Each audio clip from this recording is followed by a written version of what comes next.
Hello students, कैसे हो आप सब। Good evening. आप सबका मेरी हिंदी व्याकरण की वीडियो में स्वागत है। आज मैं आपके लिए कुछ महत्वपूर्ण प्रश्नोत्तर लेकर आई हूँ जो कि किसी भी एग्ज़ाम में आपको करने के लिए मिल जाते हैं और आप एग्ज़ाम हॉल में उदास मत होना, सही से इन क्वेश्चनों को समझना और याद करना। तो चलते हैं, पहला क्वेश्चन शुरू करते हैं आज की वीडियो का। देखते हैं, तुलसीदास की भक्ति भावना किस प्रकार की थी। ये क्वेश्चन हमारे गद्य व पद से दोनों से मिलकर बने हुए हैं। ठीक है, तो इसमें पूछा गया भक्ति भाव। तुलसीदास की जो भक्ति थी वह किस भाव की थी, किस भावना की थी, तो वह हमारी हो जाएगी दास्य भाव की। दास्य भाव की, दास्य का मतलब चेला। ठीक है, और अगला क्वेश्चन देखते हैं इसके साथ। कबीरदास, तुलसीदास, सूरदास आदि कौन से काल के संत कवि हैं। देखिए, ये 3 दास हैं, तो 3 दास कौन से काल के दास हो सकते हैं। तो ये भक्ति काल के दास थे, कबीरदास, तुलसीदास व सूरदास। कौन से काल के? भक्ति काल के। अगला क्वेश्चन देखते हैं, इसमें पूछा गया है सूरदास के गुरु कौन थे। ये वे महत्वपूर्ण क्वेश्चन है जो कि एग्जाम में आपको देखने के लिए, करने के लिए मिल जाते हैं। कई एग्जामर कहीं भी, कहीं से भी आपको क्वेश्चन उठा के दे देगा, तो इसलिए अपनी तैयारी पहले से ही अच्छी बना के चलो। हर क्वेश्चन देखो जो आपने कभी देखा ना हो, जो आपने कभी सुना ना हो। हर वह क्वेश्चन आपका उस टाइम महत्वपूर्ण ही लगेगा। सूरदास के गुरु कौन थे, इसमें पूछा गया है। तो सूरदास के गुरु जो थे वो वल्लभा आचार्य थे। अगला क्वेश्चन आता है हमारा, रामचरितमानस में कितने कांड होते हैं। रामचरितमानस आपको सबको पता होगा, उसमें कितने कांड होते हैं, तो हमें ध्यान रखना होगा कि उसमें हमारे 7 कांड होते हैं। अगला क्वेश्चन आता है हमारा, सूरसागर के रचयिता कौन हैं। सूरसागर, ये सूरसागर एक काव्य है, रचना। सूरसागर हमारी ये रचना है, तो उसके रचयिता हमारे सूरदास जी हैं। अगला क्वेश्चन देखते हैं हम, गोस्वामी तुलसीदास का निधन वाराणसी के किस घाट पर हुआ था। तो गोस्वामी तुलसीदास जी का निधन वाराणसी के किस घाट पर हुआ था, तो वह हमारा हो जाएगा 80 घाट। अगला क्वेश्चन आता हमारा, कबीर ने समाज सुधार के अंतर्गत किसका उपदेश दिया था। किसका उपदेश दिया था समाज सुधार के लिए कबीरदास जी ने। ठीक है, तो उसमें आ जाएगा हमारा एक मूर्ति पूजा का विरोध, जाति प्रथा का खंडन, हिंदू मुस्लिम पाखंड का खंडन। इस प्रकार कबीरदास जी ने समाज सुधार के अंतर्गत इन 3 बातों का विरोध किया था। अगला क्वेश्चन आता हमारा, पद्मावत महाकाव्य कौन सी भाषा में लिखी है। पद्मावत महाकाव्य है।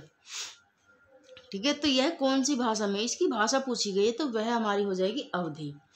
इससे आगे चलते हैं, अगला क्वेश्चन आ जाएगा हमारा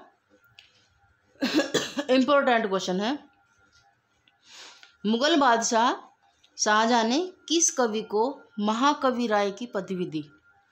कवि को, कौन से कवि को महाकवि राय की पदवी दी, तो वह सुंदर कवि को महाकवि राय की पदवी दी मुगल शाहजहां ने।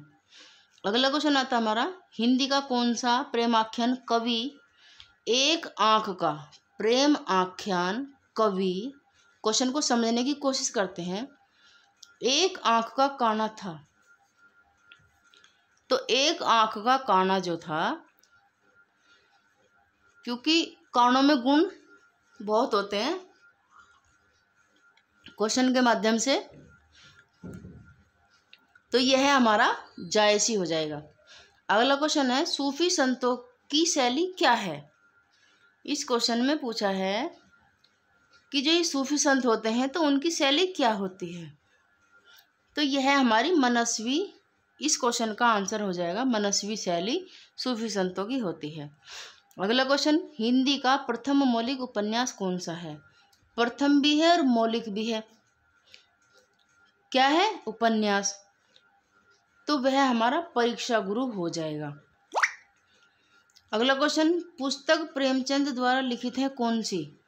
कौन कौन सी पुस्तक प्रेमचंद द्वारा लिखित हैं। तो वह हमारी पहले नंबर पर कायाकल्प हो जाएगी, दूसरे नंबर पर रंगभूमि हो जाएगी, तीसरे नंबर पर कर्मभूमि प्रेमचंद जी की पुस्तक हो जाएगी। अगला क्वेश्चन देखते हैं, हिंदी साहित्य का सबसे प्रसिद्ध उपन्यासकार किसको माना जाता है। प्रसिद्ध उपन्यासकार हमारा कौन है। तो यह हमारा मुंशी प्रेमचंद है, और ये सब भी मुंशी प्रेमचंद ने ही लिखी हैं। अगला क्वेश्चन आता है हमारा, ईसा अल्लाह खां द्वारा रचित रानी केतकी की कहानी का दूसरा नाम क्या होगा। रानी केतकी की कहानी ईसा अल्लाह खां ने लिखी है, पर उसका दूसरा नाम क्या है। उसका दूसरा नाम हमारा हो जाएगा उदयभान चरित। इसके साथ अगला क्वेश्चन देखेंगे, सुख सागर की रचना किसने की। सुख सागर की रचना हमारी सदासुख लाल ने की है। अगला क्वेश्चन देखेंगे, सुख सागर का विषय बताओ। ये वे क्वेश्चन हैं कि किस तरह से एग्जाम यानी कि कंपटीशन एग्जाम में आते हैं। आप ये मत देखो कि ये तो हमारे याद है, ये भी हमारे याद है, ये भी हमारे याद है। आप ये देखो कि किस तरह से एग्जाम में क्वेश्चन पूछे जाते हैं। हर कंपटीशन एग्जाम में किसी ना किसी तरह से इसी तरह से पूछे जाते हैं। तो यह हमारा हो जाएगा, सुख सागर का विषय हमारा हो जाएगा विष्णु पुराण के उपदेशात्मक प्रसंग। इससे आगे के क्वेश्चन आंसर देखेंगे। आगे चलते हैं, कवि वचन सुधा क्या है। सुधा क्या है। कवि वचन सुधा एक पत्रिका है। कवि वचन सुधा एक पत्रिका का नाम है। अगला क्वेश्चन देखेंगे, खड़ी बोली में जो खड़ी शब्द है उसका सर्वप्रथम प्रयोग किसने किया। जो खड़ी है, खड़ी शब्द जो आपको दिखाई दे रहा है ये ब्रैकेट में, तो इसका सर्वप्रथम प्रयोग किसने किया। तो यह हमारा सदल मिश्र जी ने किया है। अगला क्वेश्चन हमारा आता है, यह भी इम्पोर्टेंट है, खड़ी बोली का पहला प्रयोग किसके द्वारा किया गया। खड़ी बोली का पहला प्रयोग किसके द्वारा किया गया। तो यह हमारा जॉन गिलक्राइस्ट के द्वारा किया गया है। अगला क्वेश्चन इसी के साथ, आधुनिक हिंदी साहित्य के इतिहास में राजा द्वय के नाम से विख्यात दो रचनाकार बताओ। राजा द्वय, ठीक है। तो वो राजा हमारे, एक हो जाएगा राजा लक्ष्मण सिंह और दूसरा हो जाएगा राजा हमारे शिव प्रसाद सितारे हिंद। इसी के साथ दूसरा क्वेश्चन देखते हैं, हिंदी के प्रथम गद्यकार कौन है। प्रथम गद्यकार तो वह हमारे लल्लू लाल जी हो जाएंगे। अगला क्वेश्चन देखते हैं, मर्यादा और टुडे के संपादक कौन थे। मर्यादा और टुडे के संपादक कौन थे। पत्रिका, मर्यादा भी पत्रिका है और टुडे भी पत्रिका है, तो इसके संपादक कौन थे। तो यह हो जाएगा हमारे डॉक्टर संपूर्णानंद। इसके साथ देखते हैं अगला क्वेश्चन हमारा, आधुनिक हिंदी गद्य का जन्मदाता किसे कहा जाता है। आधुनिक, आजकल का जो हिंदी का जन्मदाता है किसे कहा जाता है, तो वह हमारा भारतेंदु जी हो जाएंगे, आधुनिक हिंदी के जन्मदाता। अगला क्वेश्चन, महाकाव्य में क्या होता है?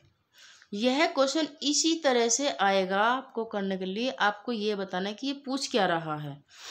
तो महाकाव्य में होता है क्या? महाकाव्य में हमेशा जीवन का वृहत चित्र होता है, ये इसका आंसर हो जाएगा। अगर आपको कहीं समझ में ना आए तो ये सभी मेरी वीडियो मेरे चैनल पर जाकर देखिए, तो आप सबको सभी वीडियो वहाँ पर मिल जाएंगी। तो ज़्यादा से ज़्यादा मेरी वीडियो को लाइक, कमेंट और सब्सक्राइब की लाइन लगाने की कोशिश करो, जिससे कि आपका भी सिलेबस अच्छे से पूरा हो जाए और मुझे भी आप लोगों से साहस मिल जाए आगे बढ़ने के लिए। अगला क्वेश्चन और लास्ट क्वेश्चन, लल्लू लाल का सर्वाधिक प्रसिद्ध ग्रंथ कौन सा है?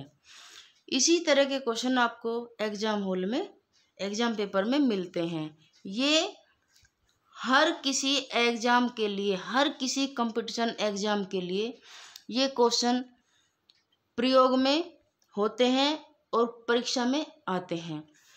तो अच्छा यही होगा कि जो थोड़ा पढ़ाती हूँ तो थोड़ा ही समझने में आपका अधिक फायदा होगा। तो इसमें आ जाएगा हमारा प्रसिद्ध ग्रंथ पूछा गया है लल्लू लाल का, तो वह हमारा प्रेम सागर हो जाएगा। आज की मेरी वीडियो यहीं पर समाप्त होती है। आपको मेरी वीडियो कैसी लगी हो कमेंट करके ज़रूर बताएं, ज़रूर बताएं, ताकि हमें पता चले कि आपको मेरी वीडियो कितनी अच्छी लगी और किस किस के पास मेरी वीडियो पहुंच रही है। तो लाइक, कमेंट, सब्सक्राइब ज़रूर करें, ज़्यादा से ज़्यादा करें और आगे की वीडियो का भी इंतज़ार करें। मिलते हैं कल सेम टाइम। Thank you.